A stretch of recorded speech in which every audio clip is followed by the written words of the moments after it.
amma ba'du.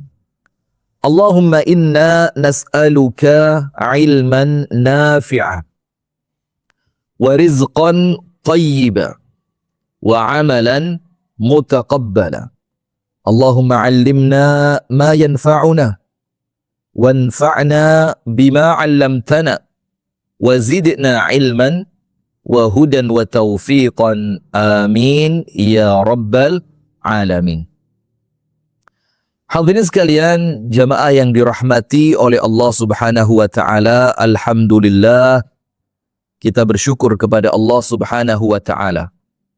Di pagi hari ini, pada hari yang ke-9 di bulan Ramadan, kembali Allah Subhanahu wa taala memberikan kepada kita kemampuan, memberikan kepada kita kesehatan, memberikan kepada kita kesempatan, sehingga di pagi hari yang penuh dengan keberkahan ini, pada hari Kamis tanggal 9 Ramadan, kita masih diberikan keistiqomahan oleh Allah, dan mudah-mudahan istiqomah ini terus Allah berikan sampai kita kelak wafat dalam keadaan husnul khatimah. Amin ya rabbal alamin.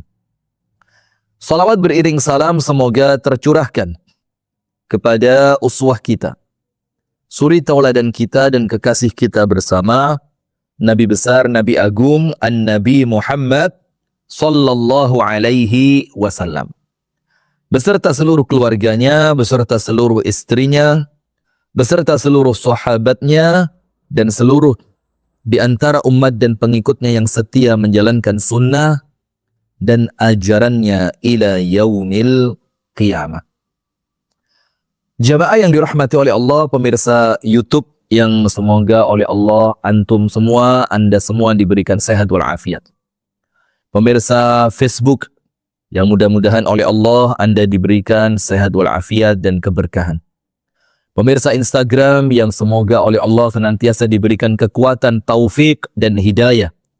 Dan pemirsa TikTok yang semoga oleh Allah diberikan senantiasa istiqomah, sehat, dan hidupnya penuh dengan keberkahan. Allahumma amin. Sebelum kita mulai, saya mau tanya-tanya dulu ini. Bagaimana kabarnya puasa 9 atau 8 hari ini? Coba, ini khataman Qur'annya Anda sudah sampai juz berapa? Sudah sampai juz berapa ini? Ini kita saling mengingatkan, kita saling memotivasi, kita saling memberikan dorongan untuk senantiasa tetap bersemangat full speed di bulan Ramadan. Juz 29? Masya Allah, serius. Itu mulainya dari juz 10 kayaknya. Atau bahkan mulainya dari juz 20. Masya Allah, Masya Allah. Alhamdulillah Ustadz. 9 hari khatam. Wih, Masya Allah. Ada yang juz 2, juz 3. Berarti TikTok lebih jauh ya. Ini Instagram juz 2, juz 3. Baru juz 1 belum beres Ustadz. Juz 14. Masya Allah, tabarakallah.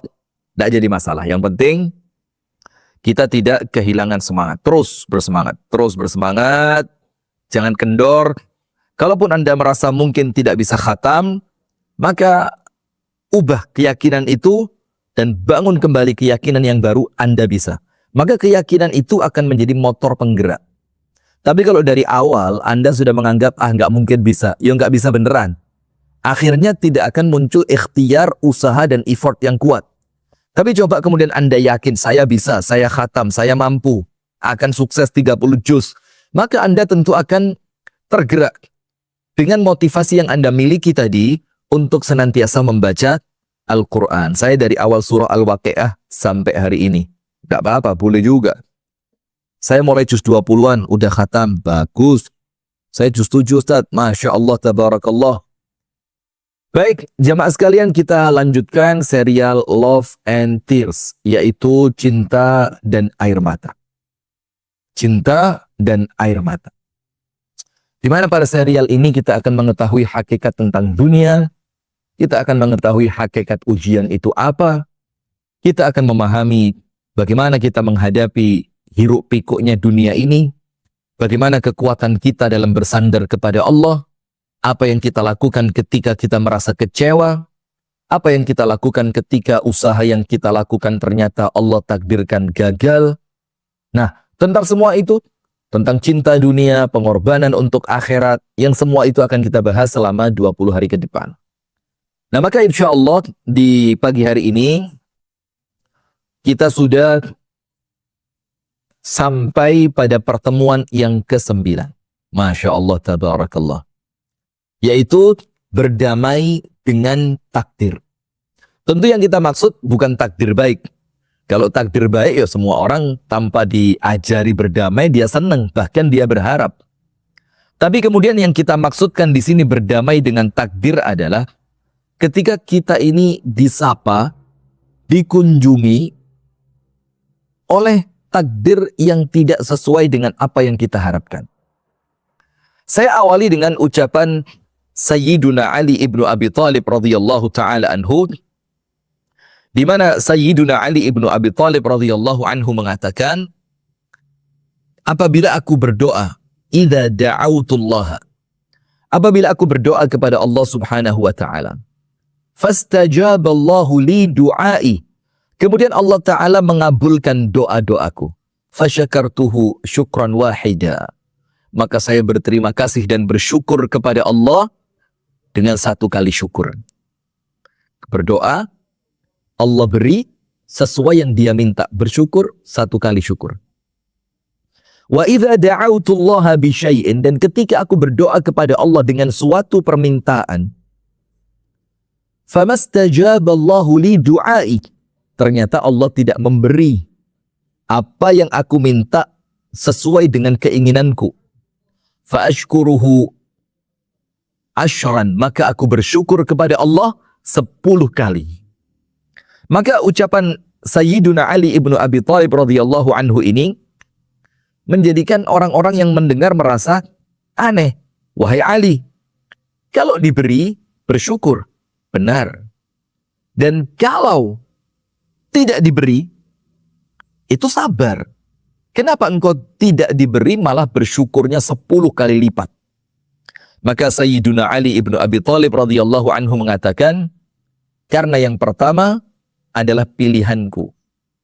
Dan pilihanku ketika oleh Allah diberi, belum tentu baik untukku. Maka aku berterima kasih, karena doaku oleh Allah diberi, keinginanku oleh Allah diberi. Tapi aku belum yakin di mana bahwa apa yang tak punya Allah beri itu kebaikan kebaikan. Karena kita tidak tahu peliharnya akan berjalan. Kita berdoa kepada Allah baik itu, oh kan? Kita nggak tahu ternyata setelah jadi CEO nggak pernah ke masjid, kan nggak baik. Walaupun oleh Allah diberi, kita nggak tahu. Ketika kita berdoa, ya Allah lambu ya Allah, ya Allah lambu ya Allah, ya Allah lambu ya Allah, ya Allah sambu kok sambu lambu, ya Allah lambu ya Allah, lambu depan Ka'bah, lambu fulus ya Rabb, fulus. Tahu nggak orang Afrika itu yang kemudian di depan Ka'bah doanya apa? Fulus ya Allah, fulus ya Allah, ya Rabbi fulus. Diingatkan sama orang sebelahnya, Jannah. Kata dia, lah, jannah fulus, kata dia. Jannah fulus. Surga itu uang, gitu kan. Nah, sudah. Maka ketika saya meminta sesuatu kepada Allah Subhanahu wa ta'ala, suaranya tidak jelas. Suara apa itu? Kenapa ini Mas Arif? Sudah aman sekarang kan? Nah, maka ketika kemudian apa yang kita minta oleh Allah diberi, hati-hati. Itu pilihan Anda dan Anda tidak tahu yang terbaik untuk Anda.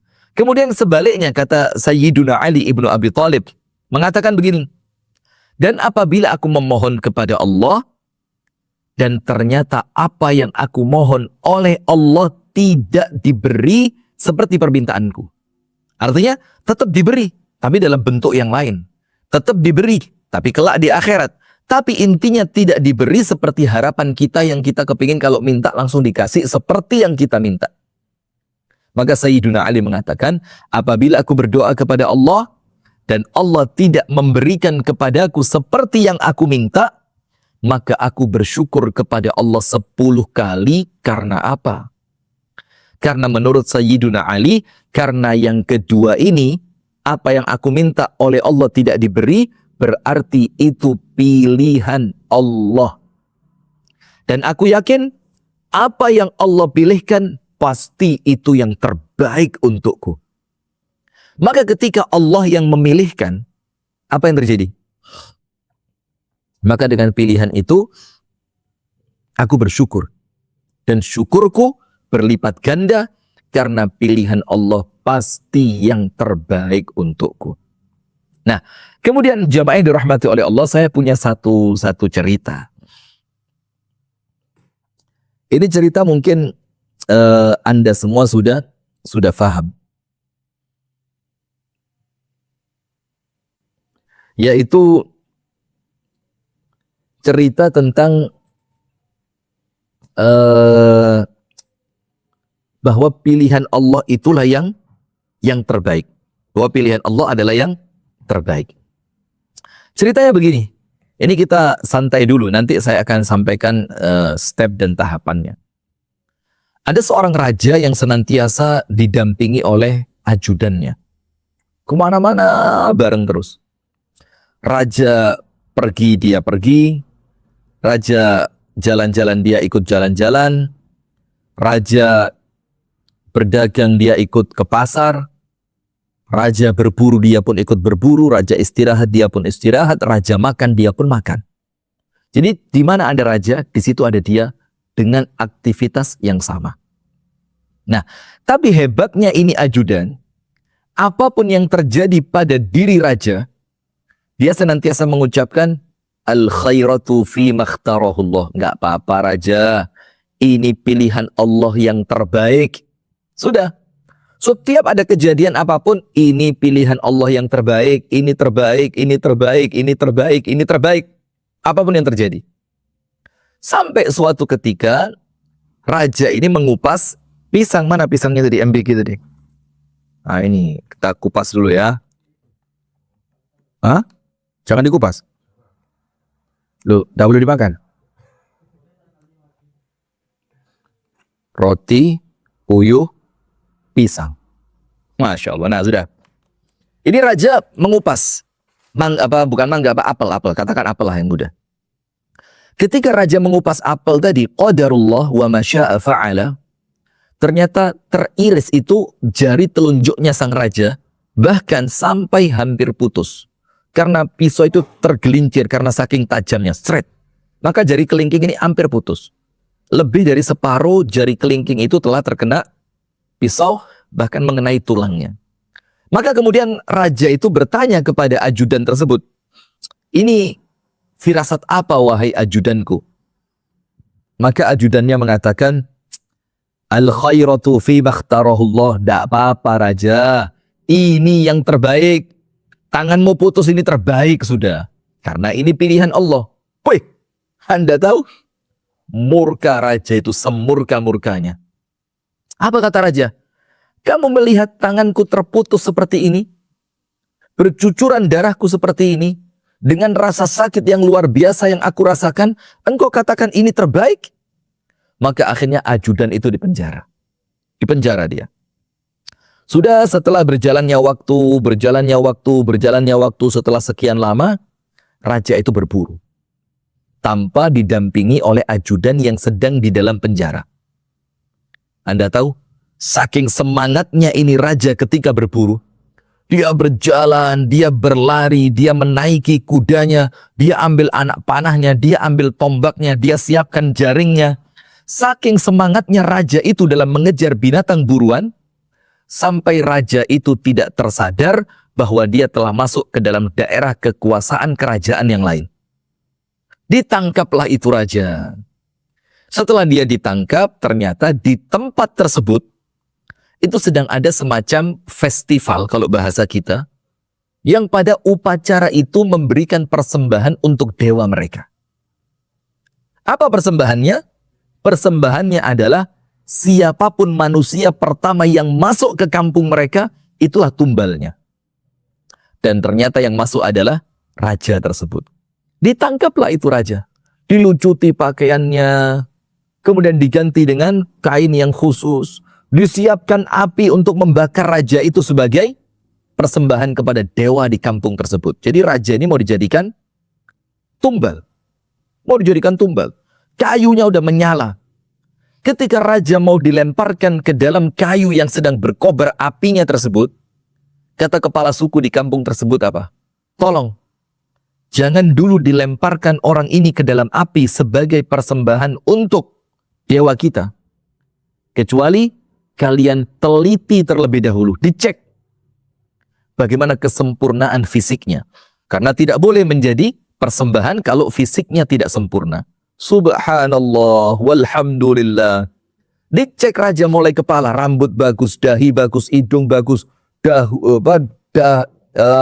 dagunya bagus, bahunya bagus, perutnya bagus, semua bagus. Ketika melihat jari tangan kiri dari sang raja, telunjuknya ternyata putus, maka dilaporkan kepada kepala suku. Kepala suku, ternyata jari calon tumbal kita untuk dewa di kampung kita, jarinya cacat. Maka kata kepala suku itu, ya sudah kalau begitu, lepaskan dia. Karena dia tidak pantas untuk menjadi persembahan untuk dewa kita. Dilepas raja itu dengan penuh kegirangan. Dan seketika itu raja langsung teringat dengan ucapan ajudannya. Ketika jarinya terputus, ajudan itu mengatakan, ini baik, ini baik, ini baik, ini pilihan Allah, pasti baik. Dan subhanallah teringat raja, ternyata betul. Jariku terputus ini adalah yang terbaik yang Allah pilihkan untukku.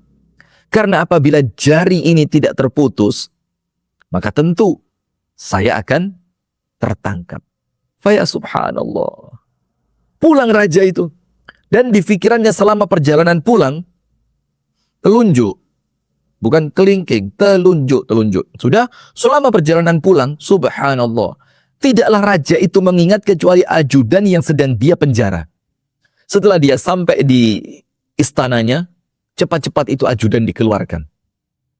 Kemudian raja memohon maaf kepadanya, raja menceritakan kisahnya, benar ucapanmu, ternyata pilihan Allah adalah yang terbaik. Ketika jari telunjukku terputus, itu pun yang terbaik, benar ucapanmu. Diceritailah tadi, ketika aku masuk di suatu kampung, aku ditangkap untuk menjadi persembahan untuk dewa mereka, ternyata mereka melihat jariku cacat dan dengan itu aku tidak jadi menjadi tumbal. Berarti benar ucapanmu, semua yang Allah pilih itulah yang terbaik.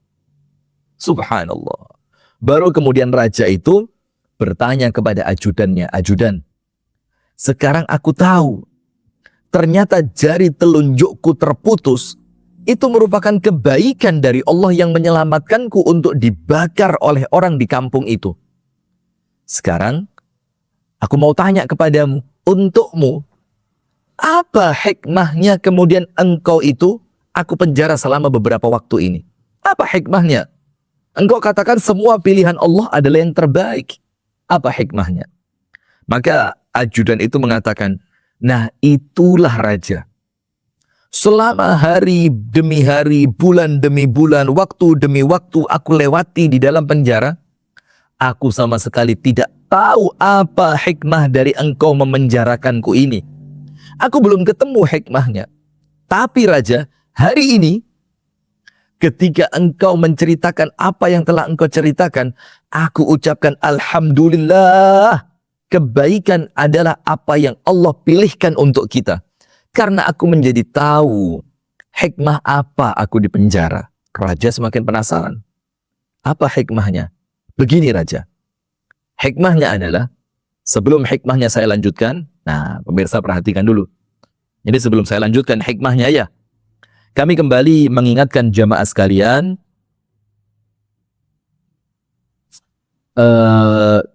untuk berpartisipasi dalam program-program Ramadan yang diadakan oleh Yayasan Sayap Dakwah Organizer.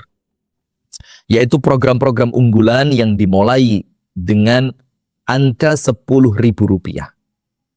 Yang dengan Rp10.000 yang Anda kontribusikan, yang Anda sedekahkan, wabil khusus di bulan Ramadan ini, dan secara khusus di waktu pagi di mana ada keutamaan sedekah pagi seperti ini, dengan 10.000 itu, Anda akan mengikuti 7 program unggulan kami. Nomor 1, berbagi buka puasa ribuan jumlahnya. Ke daerah-daerah pinggiran sekitar Kediri dan Jombang. Bahkan kita nanti sampai ke Malang. Ada TPQ-TPQ yang kita bantu. Yang kedua, memberikan insentif tambahan THR kepada guru ngaji yang ada di TPQ pinggiran. Yang ketiga, memberi santunan paket sembako dengan jumlah ribuan pula kepada fuqara wal masakin wal du'afa dan teman-teman kita mu'allaf. Yang keempat, akan memberikan pakaian baru pilih sendiri kepada anak-anak yatim yang kurang mampu. Yang kelima, ada program i'tikaf Ramadan. Yang keenam, ada program pembagian kitab gratis. Yang ketujuh, penayangan video-video dakwah selama bulan Ramadan. Dimulai dari angka Rp10.000, Anda mendapatkan 7 keutamaan tersebut. Dan ada satu program unggulan tambahan. Apa itu? Kita sedang berikhtiar untuk pembebasan tanah dalam rangka pembangunan pondok pesantren, pembentukan para ulama. Dan alhamdulillah, tanah itu sedang kita proses. Mudah-mudahan di Ramadan ini Allah takdirkan tertutup dengan tentu izin dari Allah Subhanahu wa taala, kemudian partisipasi dari jamaah sekalian. Maka dengan itu, silakan diklik di Instagram, di YouTube, di Facebook, itu QRIS-nya itu bisa Anda klik. Anda foto, masuk Google, Anda klik, nanti keluar di sana. Atau untuk pemirsa TikTok yang sangat saya cintai, Al-Jam'iyah Al-TikTokiyah, Anda bisa klik di bio, nanti keluar linknya, itu link Anda tekan, tik, insya Allah. Jangan-jangan dengan Anda menekan itu, setelah Anda berdonasi, Allah bukakan untuk Anda pintu rezeki yang luar biasa. Amin ya Rabbal Alamin. Barakallahu fikum. Nah, kemudian saya lanjutkan, pemirsa yang dirahmati oleh Allah, teman-teman sekalian dimanapun Anda berada. Apa hikmahnya kata raja? Maka kemudian ajudan ini mengatakan, begini wahai raja, kemana engkau pergi, aku pun akan pergi bersamamu. Kemana engkau berjalan, aku pun mengikuti jalanmu. Dimanapun engkau beristirahat, aku pun beristirahat di tempat yang sama bersamamu. Aktivitas apapun yang engkau lakukan, aku melakukan aktivitas yang sama membersamai dirimu. Maka ketika engkau ditangkap di kampung tersebut, maka aku pun akan tertangkap bersamamu. Dan ketika engkau selamat dari dijadikan tumbal karena jari telunjukmu cacat, maka engkau dilepas dan akulah yang akan ditangkap oleh mereka untuk dijadikan tumbal dan dibakar untuk dewa mereka.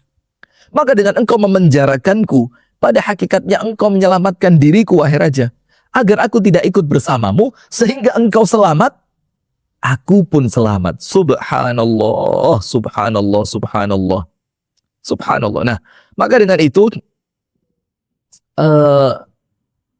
menjadikan kita apa? Menjadikan kita faham. Ternyata apa yang Allah pilihkan itu pasti baik. Cuma sayangnya terkadang kita ini belum tahu kemana arah skenario takdir Allah itu akan mengantarkan kita. Cuma terkadang kita terlalu diliputi rasa kecewa karena apa yang kita harapkan ternyata tidak Allah berikan. Terkadang kita begitu marah karena sempitnya cara kita memandang kehidupan, terbatas hanya kehidupan dunia ini dan kita lupa ada kehidupan yang abadi, yaitu di akhirat kelak. Saya kasih cerita yang berikutnya. Yaitu Anda tahu seorang sahabat yang terkenal. Dia adalah sahabat Nabi yang doanya mustajab. Ini terkenal banget. Dia merupakan sahabat Nabi yang apa? Yang mustajab ad-du'a. Doanya dia mustajab. Bayangin. Kalau jamaah tahu, coba diklik. Atau di komen. TikTok silakan. YouTube silakan, Facebook silakan, Instagram silakan. Dan yang mengikuti melalui jaringan telepati silakan. Telepati ruhiyah. Coba siapa nama sahabat itu? Sahabat Nabi yang sekali berdoa sebelum tangannya turun apa yang dia minta oleh Allah diberi. Coba silakan tulis siapa namanya. Ayo. Dan saya yakin Anda bisa ya. Cuma kita ini kan sekarang gampangannya apa? Nyontek ya. Nyontek dari mana? Nyontek dari Al-Syaikh Al-Mukarram Al-Mubajjal Al-Waqur Al-Google. Nah ini jadi repot. Uwais Al-Qarni kurang tepat. Coba TikTok. Jawab apa? TikTok ini jawab apa? Ada jawaban apa di TikTok? Siapa Tat? Tunggu dulu saya tanya. Kuis ini. Ya, kok nggak tahu. Lah kok Anjok Reza itu loh. Nah, barakallahu fik. Ini as promen juga betul ini. Sa'ad ibnu Abi Waqqas. Itu adalah sahabat Nabi yang terkenal sekali dia mengangkat tangan. Tangannya belum turun, doanya sudah diberi sama Allah. Luar biasa. Dan antum tahu apa salah satu rahasianya? Disebutkan oleh Rasulullah Sallallahu Alaihi Wasallam, Naam, Ahmad RZI. Betul, Sa'ad bin Abi Waqqas. Barakallahu fiqh. Oh, saya tahu kenapa jawaban di Instagram telat ya. Karena di Instagram lebih lambat dibanding TikTok. Iya, begitu. Faham saya. Iya, sudah, jangan ditulis terus. Tahu saya sudah Anda tahu ya. Sa'ad bin Abi Waqqas. Ada seorang sahabat tanya kepada Nabi, ya Rasulullah, doakan agar aku menjadi orang yang doanya mustajab. Maka Rasulullah dengan singkat, padat, jelas. Jawabnya apa? Atib mat'amak tustajab da'watak. Atib mat'amak tustajab da'watak. Wah, ini tulis di sini. Terutama untuk para pejabat itu. Tulis di sini.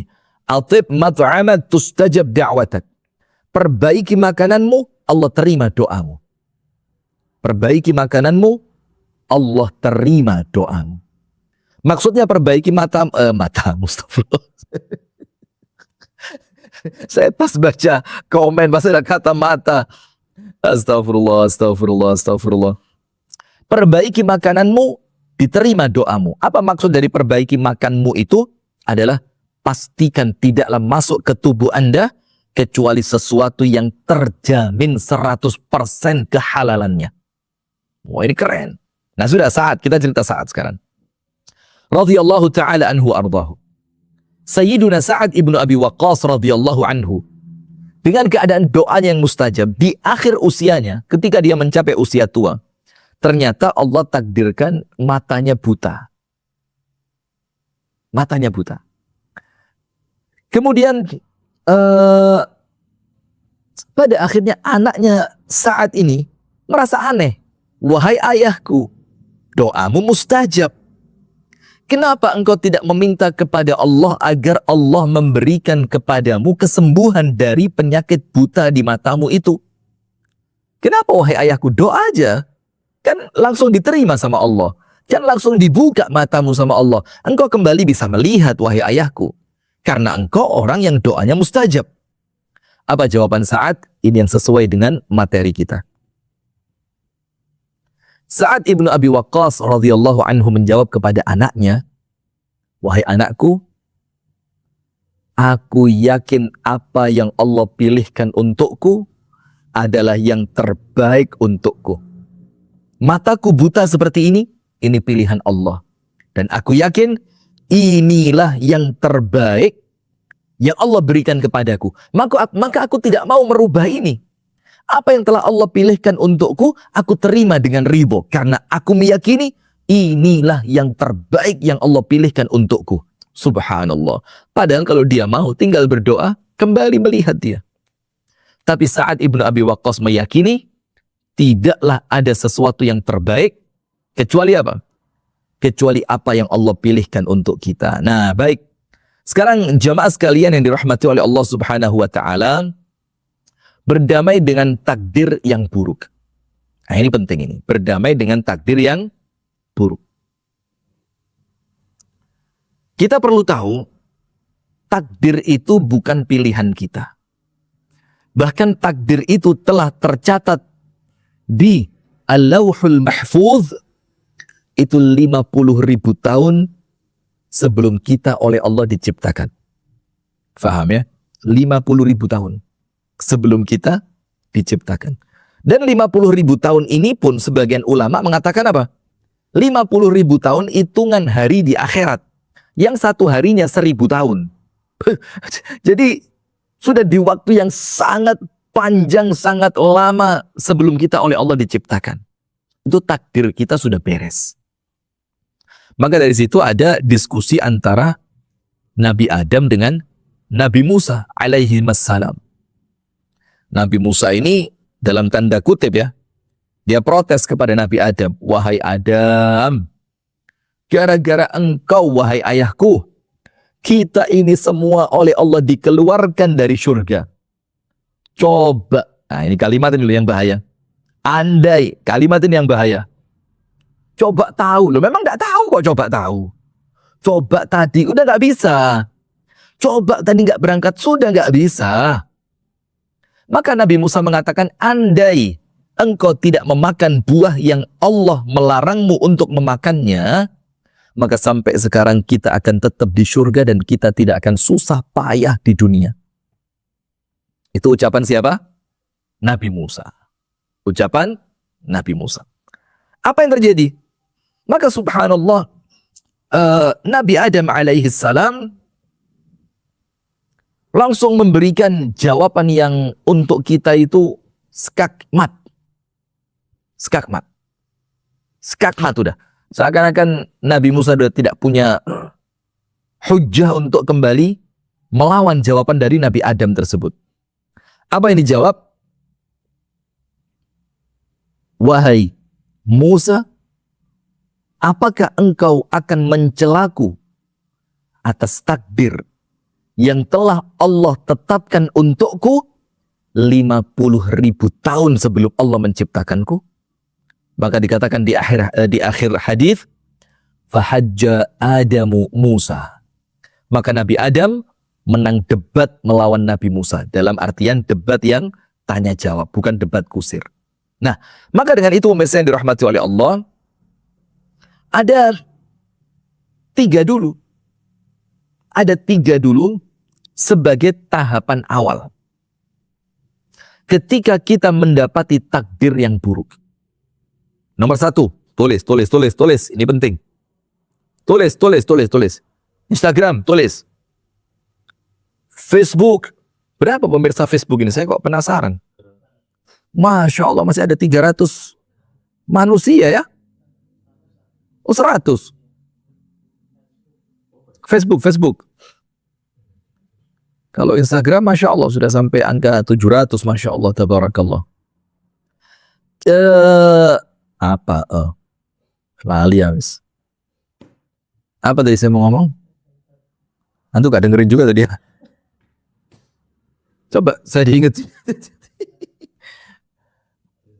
Saya udah ingat. Sudah. Apa 3 tahapan ini? Tulis. Penting. Apalagi pemirsa TikTok. Pemirsa TikTok. Tok sahur. Bukan tok sahur ya, tung sahur. Apa sih tung sahur itu kok saya merasa aneh sih. Apa tung sahur itu? Tahun lalu sudah. Wah, telat infonya berarti. Apa? Brain rot. Apa brain rot itu? Kimberly KI refer dari Adi lagi merusak tulis apa? Tulis apa? Ya tunggu dulu. Ini itu sabar dulu Ustazah. Maisuri Kopli. Tunggu dulu. Begini. 3 tahapan pertama dulu untuk menyikapi takdir buruk. Jadi artinya kita damailah. Percuma Anda perang pun Anda nggak akan menang. Maka kita hanya punya pilihan apa? Damai. Nah, seperti bapak-bapak kita di BOP sekarang, kan? Jadi betul-betul mengikhtiarkan perdamaian untuk Palestina. Kita doakan segera diterima oleh Allah mereka itu. Amin ya rabbal alamin. Amalannya maksudnya. Sudah. Begini, nomor 1, fahami, yakini, imani di dalam hati yang paling kuat, tidak ada yang lebih baik terhadap Anda kecuali Allah. Itu dulu. Yakini, fahami, imani, masukkan ke dalam hati dengan keyakinan full. Tidak ada yang lebih baik kepada Anda kecuali Allah. Itu dulu. Sehingga apa yang Anda lakukan, apa yang Anda rasakan, apa yang Anda jalani ketika Anda melewati takdir yang menurut Anda kurang baik, itu Anda langsung berpikir, oh ya Allah, Engkau zat yang terbaik ya Allah. Ketika ibuku saja tidak akan memberikan kepadaku yang buruk, maka pasti Engkau yang jauh tiada bandingnya lebih baik dari ibuku pasti engkau pun memilihkan untukku pilihan yang terbaik ya Allah. Ada satu cerita ini hadis. Ini hadis. Ada seorang ibu, kemudian ibu tersebut kehilangan anaknya. Sedih ibu itu. Dia cari anaknya ke kanan, ke kiri, ke kerumunan manusia, masuk ke dalam pasar. Dia cari anaknya kemanapun dia bisa dapatkan. Sudah sampai kemudian Nabi SAW melihat ibu tersebut. Rasulullah maka bertanya, ada apa denganmu? Ini loh Pak, Nabi Muhammad itu orangnya peka. Loh, dia nggak minta tolong kok. Loh, dia nggak ngomong kok. Loh, dia nggak cerita. Nah ini untuk orang-orang yang egois. Tapi untuk orang yang punya hati yang peka, dia akan jemput itu. Dia akan tanya, ada apa? Adakah yang bisa saya bantu? Itu orang peka. Sudah, maka Rasulullah tanya, ada apa wahai ibu? Maka ibu itu mengatakan, ya Rasulullah, wahai utusan Allah, faqidtu ibni, aku kehilangan anakku. Ya Rasul, anakku hilang. Anakku hilang ya Rasul. Aku kehilangan anakku ya Rasul. Maka Rasulullah SAW langsung memerintahkan para sahabat untuk membantu ibu tersebut dalam mencari anaknya. Disuruh bantu, cari anaknya. Setelah ketemu, tidak lama ketemu, langsung digendong sama ibu tersebut, dicium itu anak, dipeluk dengan eratnya. Karena dia begitu senang anaknya kembali ditemukan. Dan pikiran-pikiran, kekhawatiran yang muncul, anaknya bakal dibunuh, anaknya bakal diambil orang, dicuri, dirampok, diculik, segala macam, itu hilang. Senang dia. Dipeluk, dicium, digendong sama itu ibu. Kemudian suatu hari, di saat itulah Nabi SAW menjadikan kejadian tersebut sebagai pelajaran untuk para sahabat. Rasulullah mengatakan apa?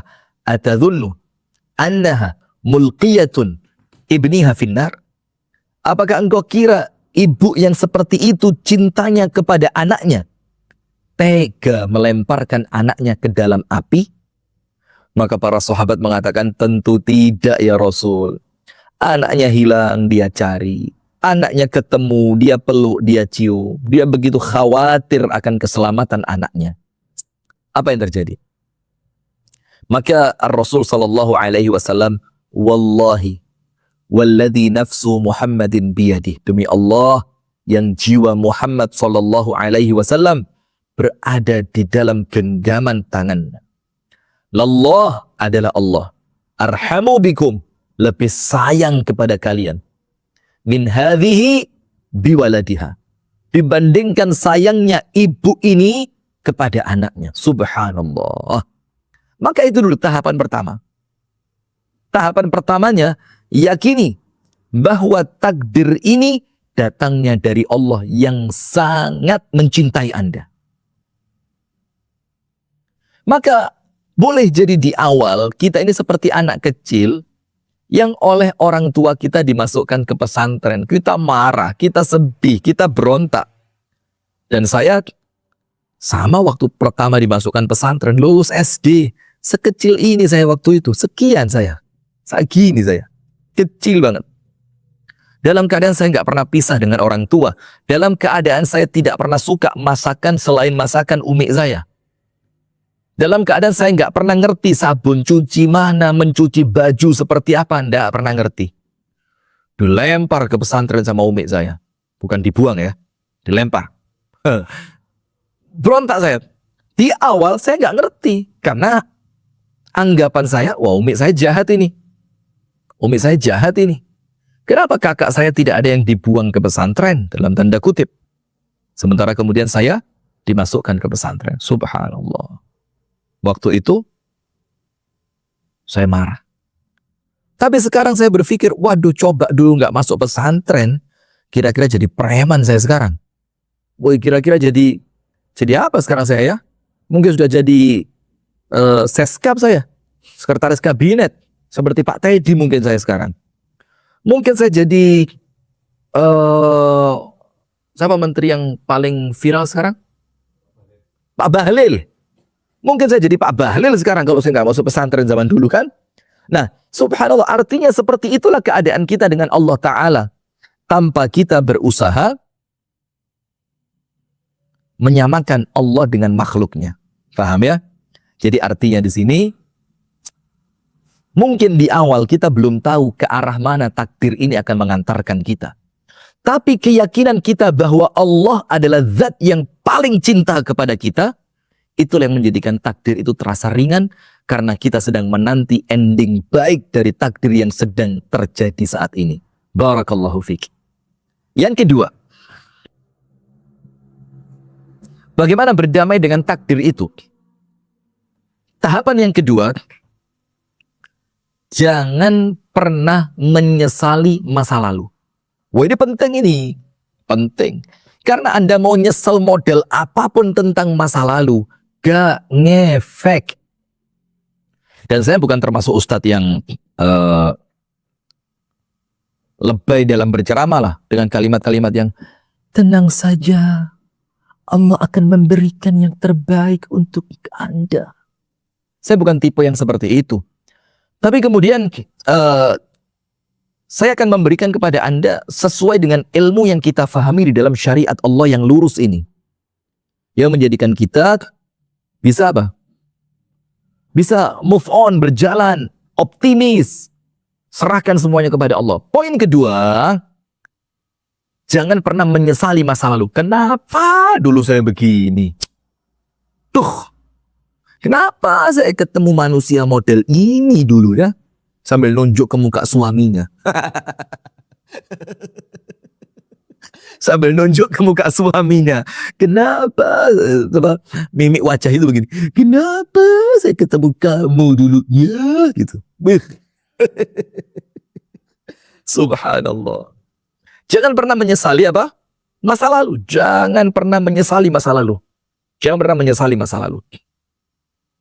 Maka dengan itu, Ar-Rasul sallallahu alaihi wa ala alihi wa sahbihi wasallam mengatakan, la taqulu law.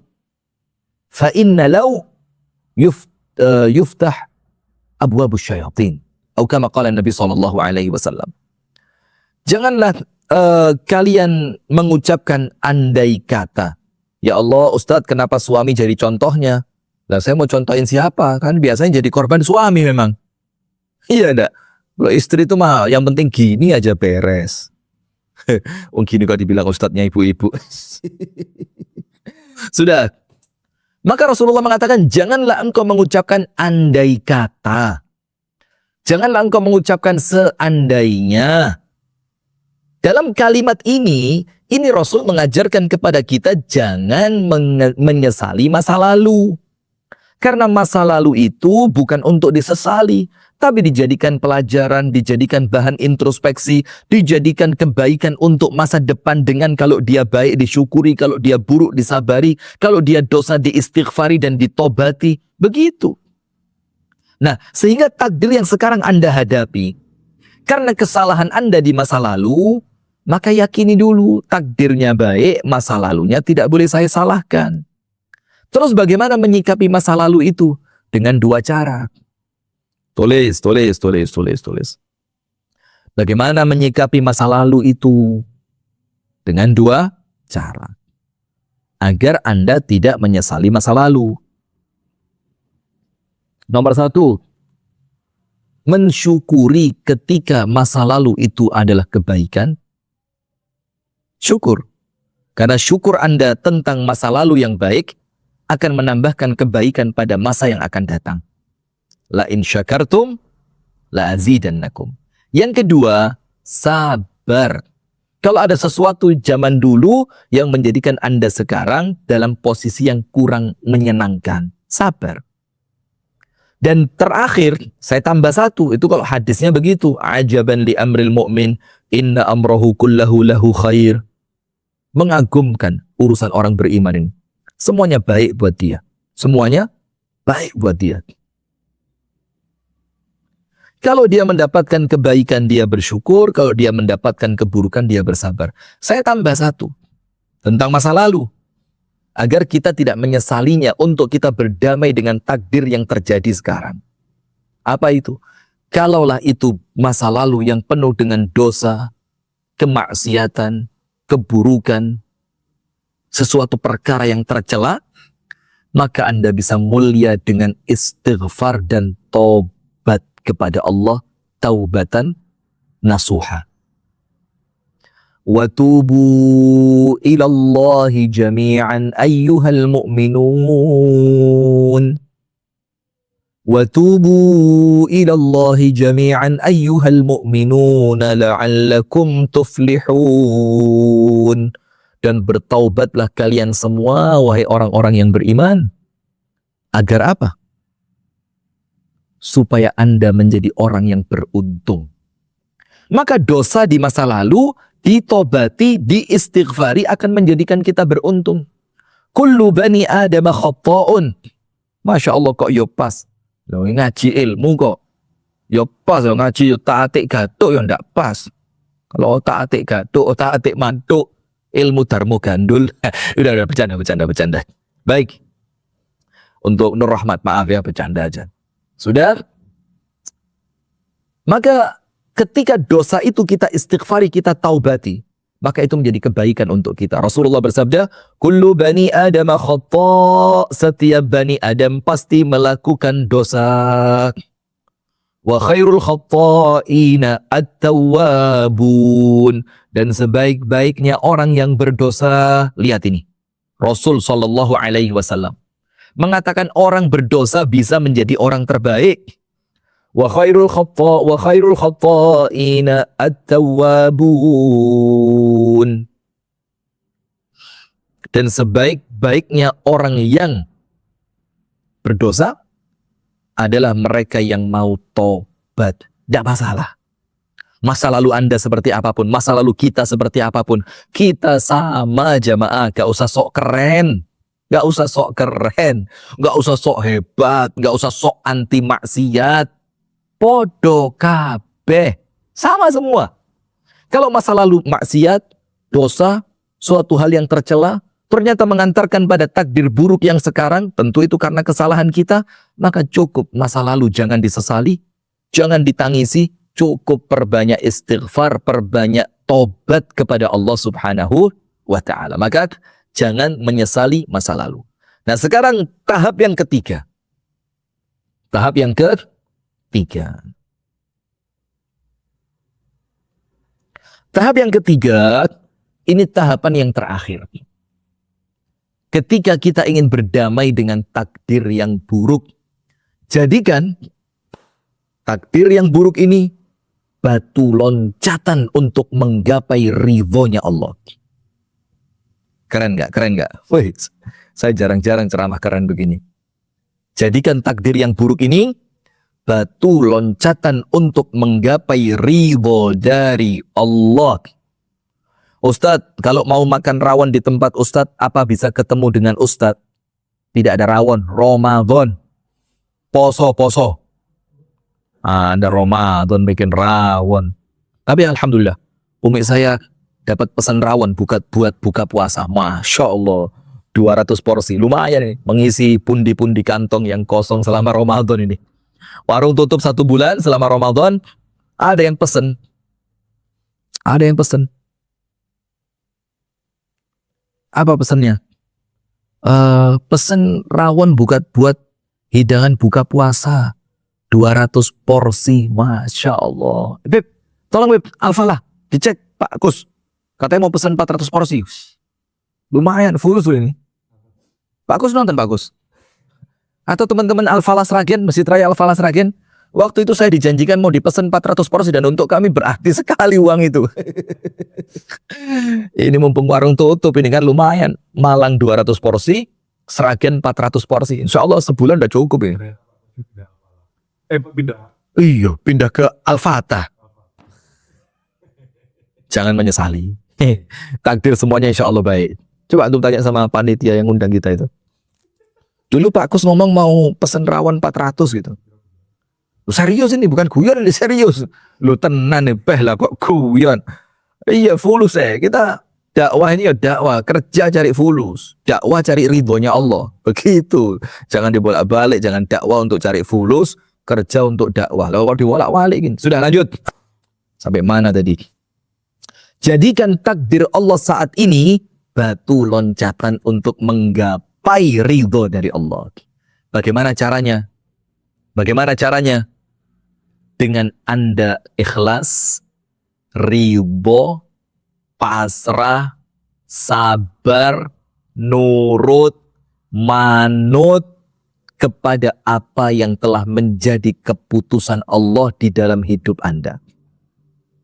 Bagaimana caranya bisa seperti itu, Ustaz? Bisa nurut, ridho, ikhlas, manut dengan apa yang Allah tetapkan. Fahami satu hal. Kita ini budaknya Allah. Wes, dan kalimat ini bukan kalimat lip sync jamaah. Bukan kalimat abang-abangi lambe. Serius. Anda juga dan saya sama. Kita ini makhluk ciptaan Allah yang kita ini dikuasai oleh Allah dan tidak akan pernah mampu keluar dari kehendaknya Allah. Artinya kita ini makhluk, kita ini budak yang dikuasai oleh Allah. Apalah daya seorang budak kecuali nurut dengan tuannya. Dan beruntungnya kita, tuan kita adalah Allah Subhanahu wa Ta'ala. Beruntung kita ini. Karena kita punya Tuhan yang maha baik, kita punya Tuhan yang paling bijaksana, kita punya Tuhan yang luar biasa baiknya. Nah, maka dengan itu, kita harus ridho. Maka disebutkan di dalam hadis yang sahih, disebutkan begini, Innallaha idza ahabba 'abdan ibtalahum, faman radhiya falahu ridha, wa man sakhita falahu sukht. Apabila Allah mencintai seorang hamba, maka Allah akan memberikan ujian kepadanya. Ujian kepadanya, apa ujiannya? Ya ujian takdir yang tidak dia harapkan. Tapi dengan itu, faman radhiya falahu ridha. Barang siapa yang ridha dengan ketetapan Allah, maka Allah pun akan ridha kepadanya. Wa man sakhita falahu sukht. Dan barang siapa yang murka, tidak terima, ngamuk dengan ketetapan Allah, maka Allah pun akan murka kepadanya. Dan penutup dari semuanya, ini adalah intinya inti. Berdamai dengan takdir. Core of the core. Intinya inti. Sebagai closing statement pada berdamai dengan takdir. Supaya setelah mendengarkan ini, insya Allah kita menjadi orang yang sudahlah ya Allah. Yang penting engkau tidak murka kepadaku ya Allah. Lakukan apa yang ingin engkau lakukan dalam hidupku ya Allah. Aku pasrah. Nah, apa closing statementnya? Begini. Penting ini, penting.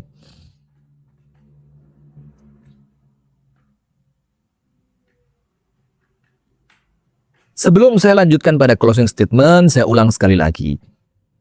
Untuk teman-teman sekalian yang sedang menyaksikan, ini ada 700 lebih orang di Instagram, 360 orang lebih di YouTube, 100 orang lebih di Facebook, dan TikTok. Berapa ini yang menyaksikan sekarang? Ada 4.000 orang via TikTok. Saya ingin berbagi kebaikan. Untuk kita bersama-sama bergerak, berjalan, gendong bareng-bareng, kita panggul bersama-sama umat Nabi Muhammad ini. Karena apabila Anda memperhatikan umat Nabi Muhammad SAW, maka tentu Nabi Muhammad SAW akan memperhatikan Anda dengan izin Allah Subhanahu wa Ta'ala. Maka kami mengajak kepada teman-teman sekalian, jamaah sekalian, untuk turut berkontribusi dalam 7 program unggulan pada bulan Ramadan ini. Yang kita mulai donasinya dengan per Rp10.000. Ringan sekali insya Allah. Anda klik, Anda tekan QRIS, bukan QRIS katanya, Karis. Masuk Karis, Rek. Karis teman saya di Jawa Tengah sana. Anda tekan itu, barcode-nya, klik. Kalau yang di TikTok, klik bio, muncul link, diklik linknya, di Facebook, di YouTube, bisa semua. Kemudian apa? Anda donasi 10.000, 100.000, 200.000, 1 juta, 100 juta. Yang insya Allah akan kita gunakan dalam 7 program unggulan dan sekarang menjadi 8. Berbagi ribuan buka puasa, paket sembako, pakaian untuk saudara kita yatim yang tidak mampu. Kita akan memberikan insentif THR kepada guru ngaji di pelosok. Kita akan mengadakan i'tikaf, berbagi kitab secara gratis, tayangan video-video dakwah, dan pembangunan pondok pesantren markas pembentukan ulama. Maka silakan diklik, insya Allah dengan ini, oh keris, insya Allah dengan ini kita akan mendapatkan kebaikan.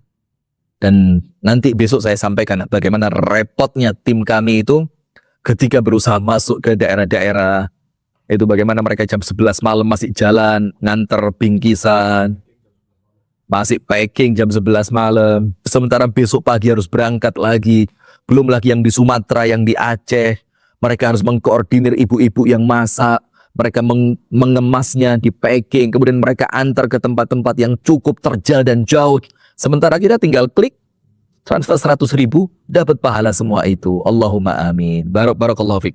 Nah, terakhir, closing statement. Closing statementnya adalah baca kris. Oh, kris. Cara bacanya betul kris. Matur suwun. Jazakallah khair. Barakallahu fiik. Begini, closing statementnya adalah wallahu ya'lamu wa antum la ta'lamun. Allah yang tahu, sementara kita tidak tahu. Sementara kehidupan yang kita cari bukan dunia yang sempit dan sementara ini. Tapi kehidupan yang kita cari adalah akhirat yang luas dan selamanya. Maka boleh jadi takdir buruk yang kita sikapi dengan baik dan benar di dunia ini akan mengantarkan kita untuk mendapatkan akhirat yang luar biasa indahnya. Wallahu ta'ala a'la wa a'lam wa barakallahu fikum. Insyaallah untuk besok jamaah sekalian, kajian kita masih pada Love and Tears pada hari yang ke-10 dengan tema pembahasan di antara takut, harap, dan cinta. Wah, kita kelola hati kita. Ada takutnya, ada harap-harap dan cemas-cemasnya, tapi semua itu tidak terlepas dari cinta. Jangan lupa, insya Allah besok kita akan hadir kembali di hari Jumat kedua pada bulan Ramadan. Barakallahu fikum. Kami tutup dengan doa kafaratul majlis. Subhanakallahumma wa bihamdika asyhadu an la ilaha illa anta astaghfiruka wa atubu ilaik. Assalamualaikum warahmatullahi wabarakatuh.